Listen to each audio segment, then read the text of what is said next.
right, here we are. We're back again with another summarizing session for my students here. We're reading together the first Sherlock Holmes book, A Study in Scarlet. You can see there. Here's my copy here. So again, we're just here for another summarizing exercise, and that is kind of the most basic,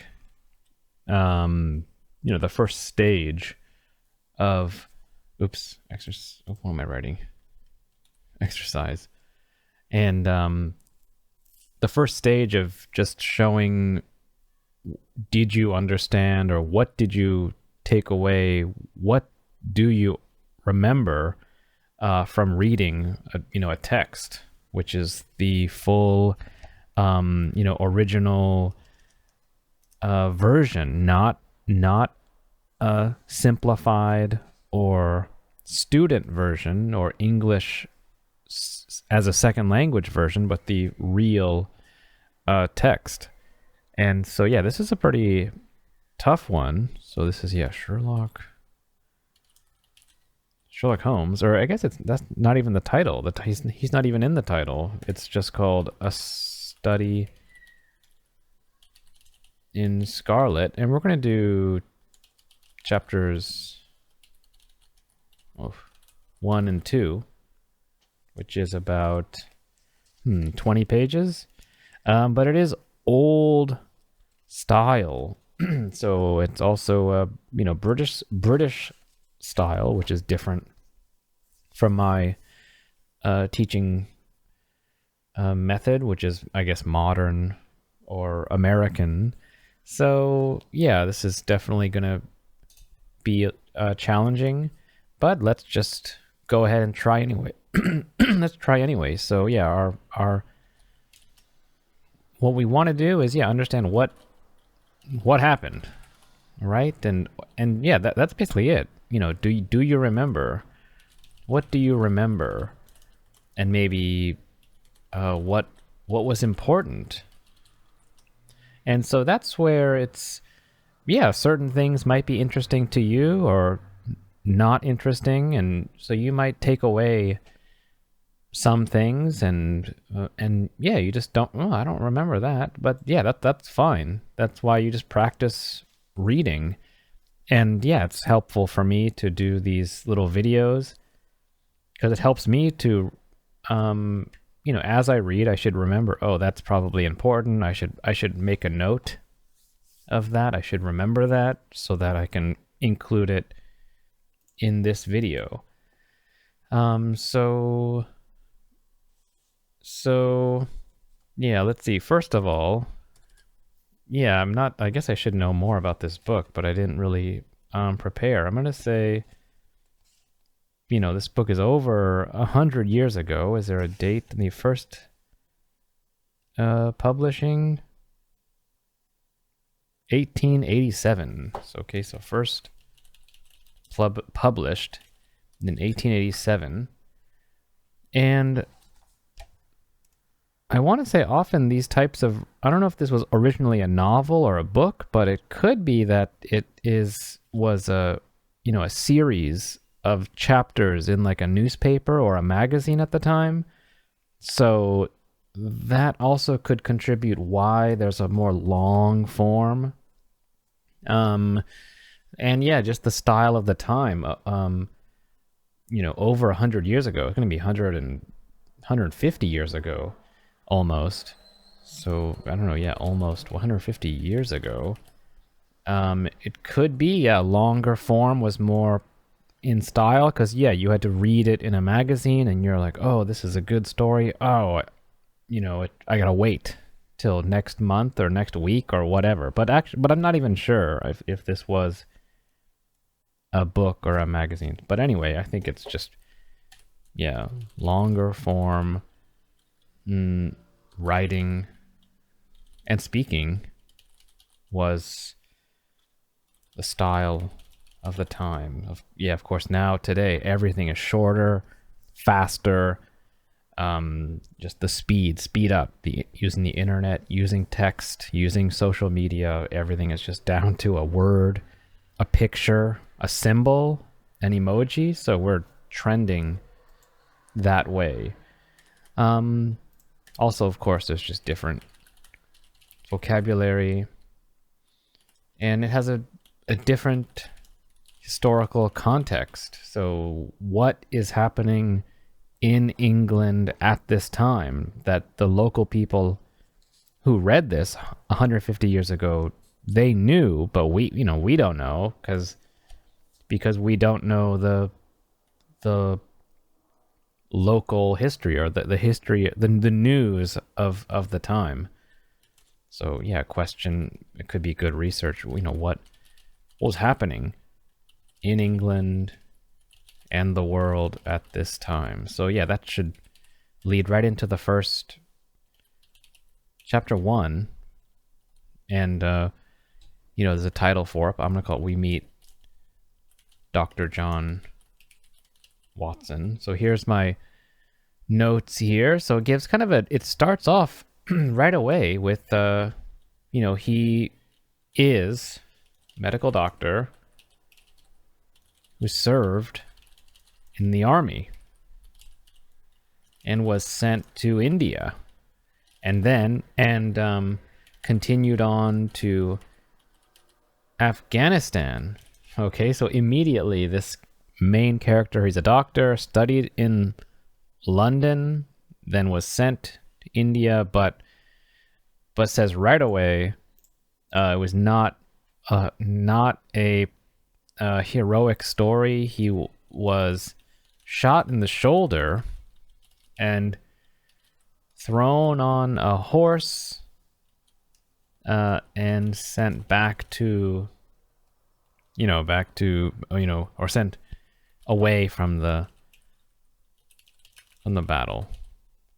I think this is pretty important. So he then catches a fever while recovering and is sent all the way back home. So he does training as a doctor,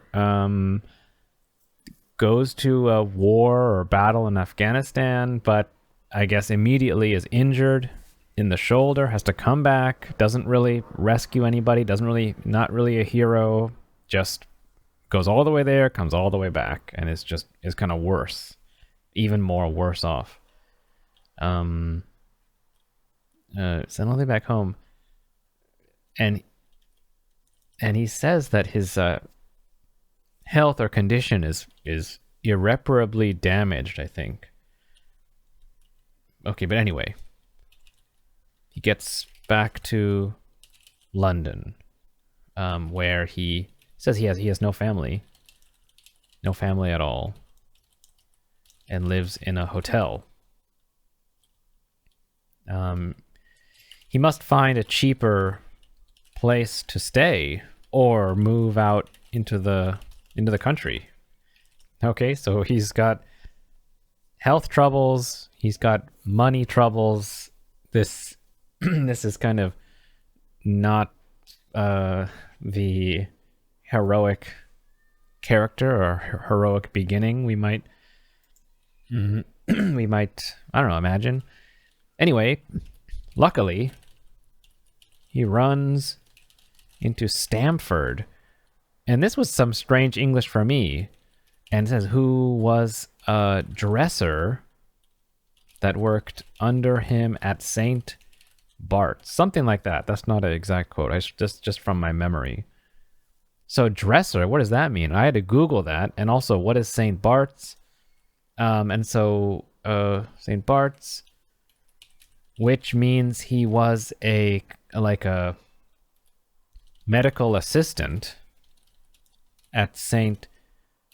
Bartholomew's Hospital. So dresser means, I think that means, it means cleaning. Someone's, has a wound or cut, they have to wrap it up, and then that gets too old, they have to clean it up. That's called dressing. You dress up, putting cloth onto a wound or cut that you have to keep changing it, or else it'll get infection or get worse.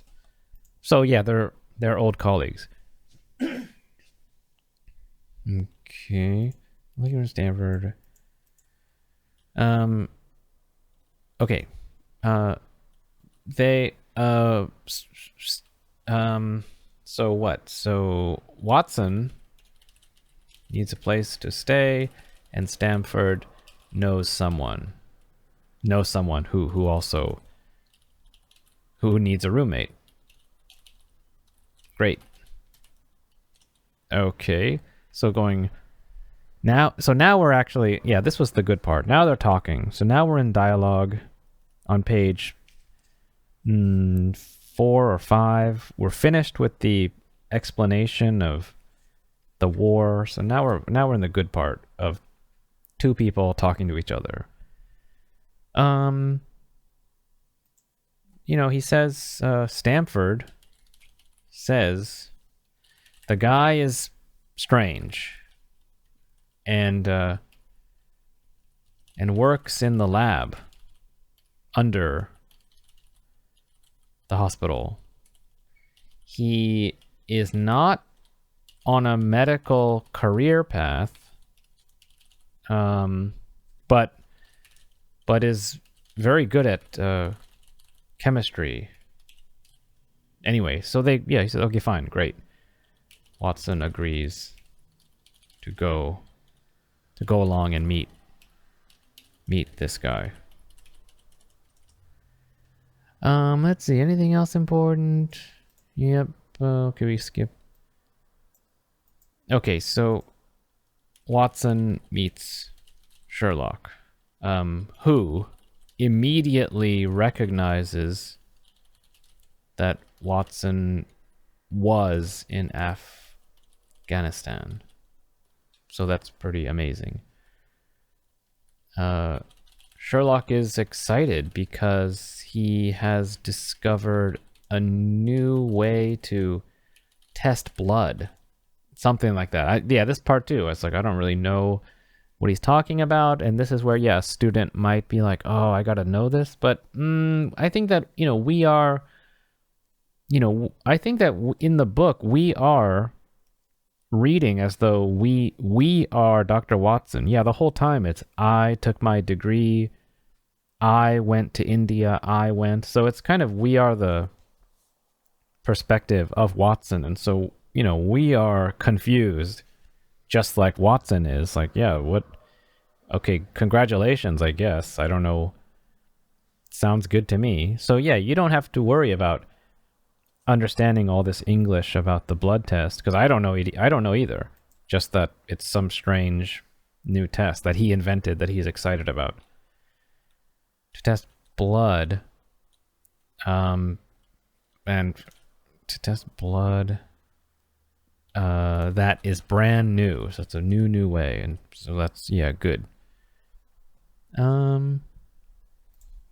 They start to talk business regarding the apartment. Sherlock shares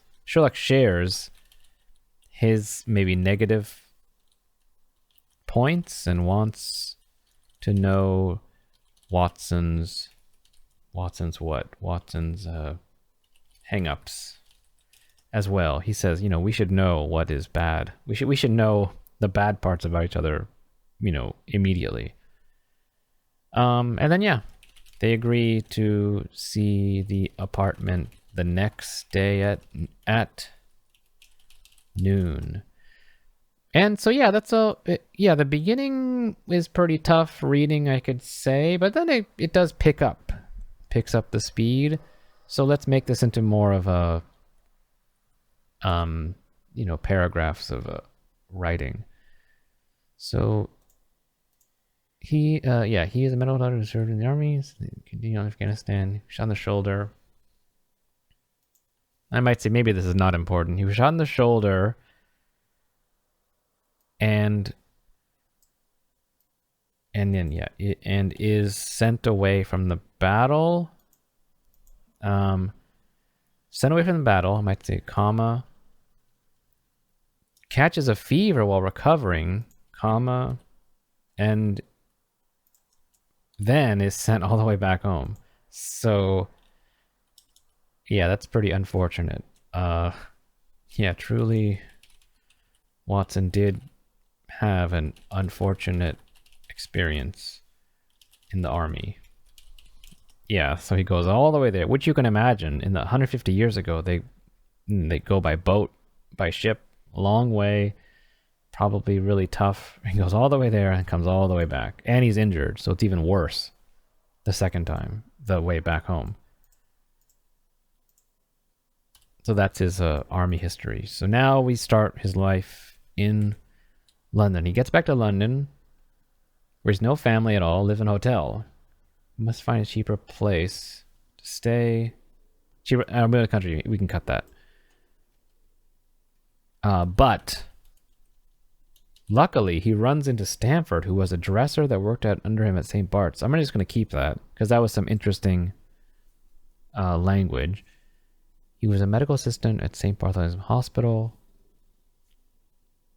Watson needs a place to stay. Stanford knows someone who needs a roommate. So yeah, now we'll keep that in. Oh, maybe, yeah, we'll join this. Stanford says the guy is strange, works in 11 hospital. He's strange. And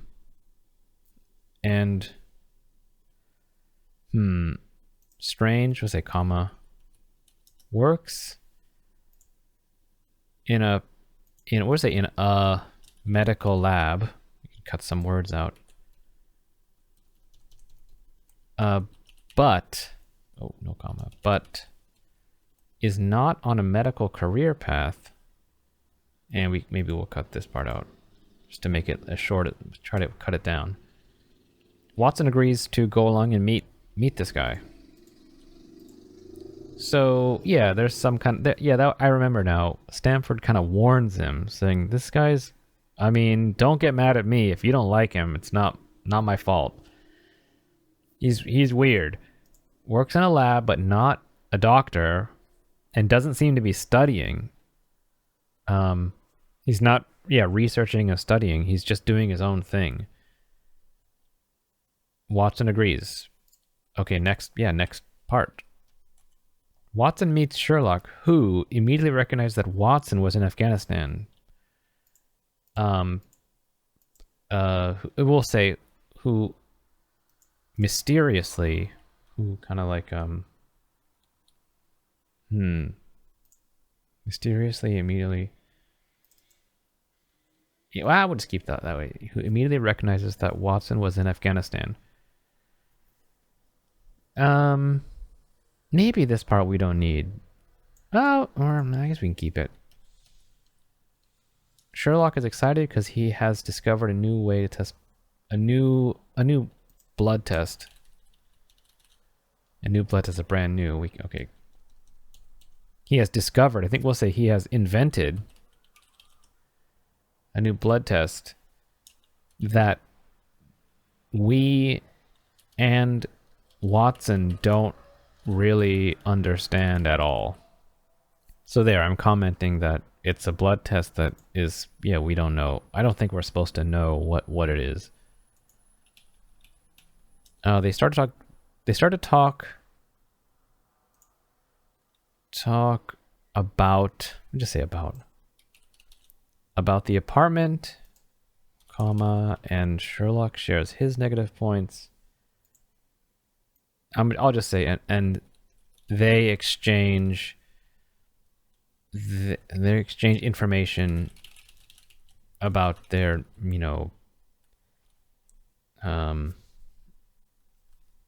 living preferences. So what do you like? What do you not like when you live with someone? They agree to see the apartment the next day at noon. Yeah, that's it. All right, so that's not.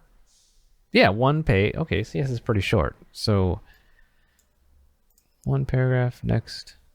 Yeah, 3 paragraphs. Okay, that's good. I like that. Okay, so let's go to chapter 2. Now, yeah, this is chapter 2. I don't know the title. There was a title. It's just, I'm going to call it They Move In. That's my summary title. Watson observes Sherlock, and he says, Watson observes that Sherlock is a good roommate who wakes up early and doesn't stay up late. Though he does stay on the couch sometimes as if he were on drugs. So, yeah, it's kind of a funny thing. Oh, yeah, he eats breakfast. He doesn't stay up late, but he is on the sofa with this kind of zombie look on his face as though he's on, drugs.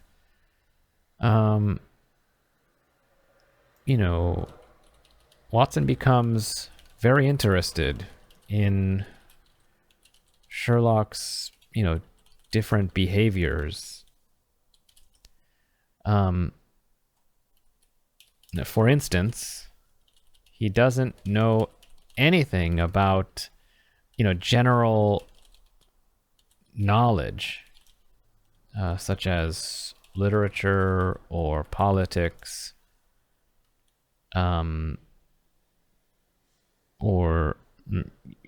that's enough.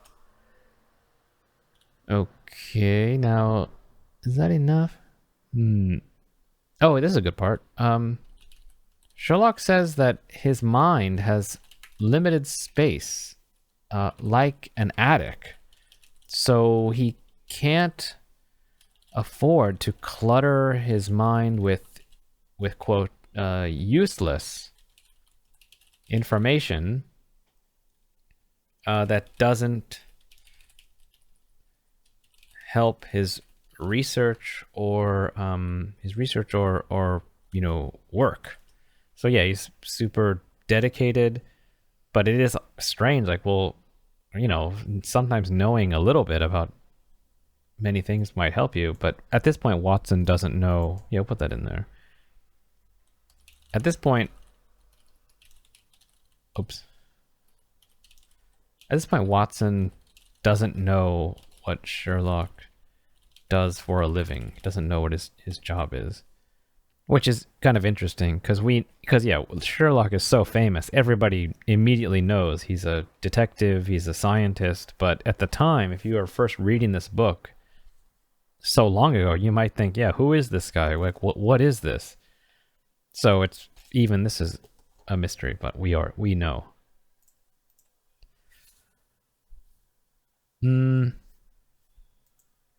Yeah, new paragraph. Okay, now it gets interesting. So, actually, no, we'll say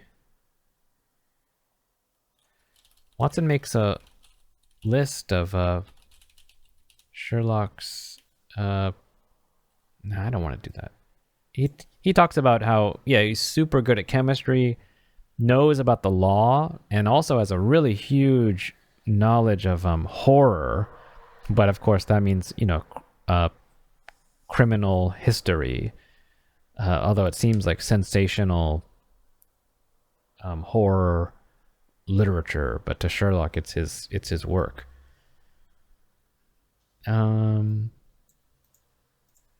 Yeah, so now we say, over breakfast one morning, Watson sees an article about deduction, explaining that, so much can be understood and gathered by just observing small details in people or circumstances. Watson finds this ridiculous because, you can't know so much from such small things. It sounds too good to be true. It's like, yeah, of course you'd be suspicious of, really, you can just understand so much, but in fact, Sherlock wrote the article. Oops. And he says, "Oh, this is so stupid." And Sherlock says, "Well, actually, it's not because I wrote it and I do it." So, what was it? Whoops. Sherlock explains that his job is serving as a consulting detective, which means that public and private investigators come to him when they can't figure out their cases. So yeah, he's like the last hope when people don't know how to solve their case. He explains, I don't think he needs this, but yeah, Sherlock says how, yeah, I knew you're from Afghanistan. I knew you had gone there because you're probably a medical person, but you seem like a military background. Your skin is dark, so you're from a tropical area. I don't know if Afghanistan is tropical or the tropics. I guess it means like a foreign or exotic place with more sun than England. We said, okay, well, where would a military doctor go? Probably Afghanistan. So boom. So that's you.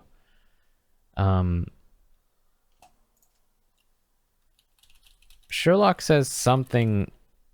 Sherlock's kind of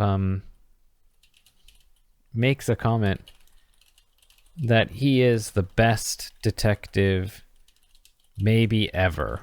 He says, yeah, no one has ever, he's something like that. No one has ever known more about it than me. Which annoys Watson. Like, Jesus. Yeah.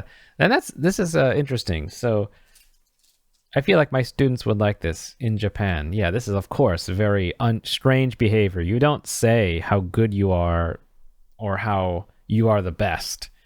That's too, yeah, it's too proud. You shouldn't do that. But that's why Sherlock is a good character. He is the best, and he knows it. And yeah, this is, of course, very unusual because most people wouldn't have such absolute confidence in their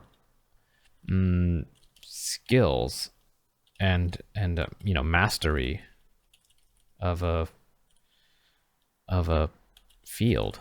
So and I'm gonna say I believe makes Sherlock an anti-hero. Maybe I'm gonna say that, yeah, that the hero usually has a simple, usually the normal hero character has a kind of basic beginning, simple, oh, I'm not special, and then they become special through some kind of training or some experience or some teacher or friends help them, and then they get the superpower, they get the whatever makes them special.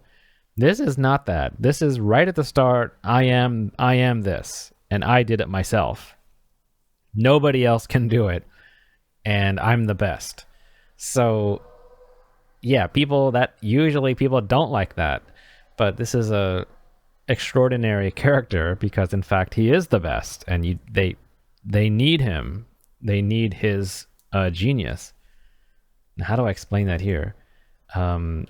Because unlike a traditional hero,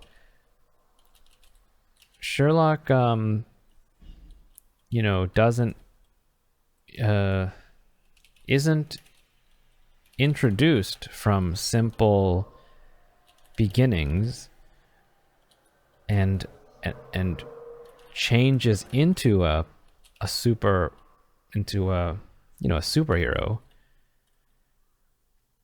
Unlike superhero, because unlike traditional industry and changes into let's say into an extraordinary person. This I believe makes sure is unlike. Instead, instead, the story begins with him announcing that he is better than everyone else. And which naturally rubs would rub anyone the wrong way. So that means, oh, I don't like that. That doesn't I don't think I want to like this person. Okay, now it's getting too long. So let's finish this up.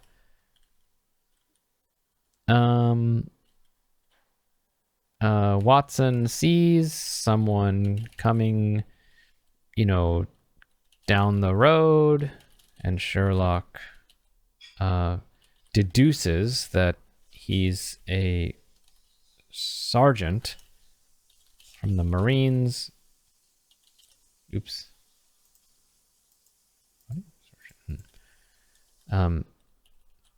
He knocks on their door with an envelope. And Watson asks him about his job, which is, in fact, a sergeant in the Marines. So yeah, that's kind of a funny ending to that. Well, I told you, I'm right. So yeah, we can see Watson is going to get more annoyed with Sherlock, but that's the dynamic that they will have. Okay, so let's put this into paragraphs. This might be a longer one. Watson observes that Sherlock is a good roommate who wakes up early and doesn't stay up late. I'll just say he's a good roommate, though he does stay on the couch sometimes as if he were on drugs. Watson becomes very interested in Sherlock's different behaviors. For instance, he doesn't know anything about general knowledge such as literature or politics. Sherlock says that his mind is a limited space like an attic, so he can't afford to clutter it with useless information. Yep. At this point, Watson doesn't know. Yes, I'll leave that in there. Over breakfast one morning, Watson sees an article about deduction, explaining that so much can be understood, we'll just cut this out, by just observing small details in people or circumstances. Watson finds this ridiculous, but in fact, Sherlock wrote the article. Whoops. Sherlock explains that his job is I'll just say that he is a consulting detective, which means that, yeah, other investigators come to him when they can't figure out their cases. Sherlock, yeah, I gotta cut down these words. Anything you can do, just if you can get the same point across with less words, I would do that. Sherlock comments that he is the best detective maybe ever, which annoys. I'm gonna say which is annoying. Oh, I guess we should keep it that, which annoys Watson. This, of course, is very unusual because most people wouldn't have such absolute confidence in their skills and mastery of a field, yeah. This, I believe, makes Sherlock an anti-hero because unlike a traditional hero, Sherlock isn't introduced. Sherlock, will be beginnings, and then changes into an extraordinary person, extraordinary and selfless person. Instead, the story begins with him announcing that he is better than everyone else, which naturally would rub anyone the wrong way. Watson sees someone coming down the road. Sherlock deduces that he's a sergeant from the Marines. He knocks on their door with an envelope, and Watson asks him about his job, which is in fact a sergeant. Which is in fact his job is a sergeant. And he is in fact a sergeant in the Marines. There we go. Okay, that's it. So yeah, that is This is a pretty challenging one. Yeah, 35 minutes, but I thought, yeah, we had to get that all in. Maybe I'll try to post this to, if I can do that, to the YouTube channel. I wonder if I can do that. Anyway, that's it for this one. Maybe next one will be 1 chapter, or maybe 2 again. I'm not sure. Anyway, we'll see you next time.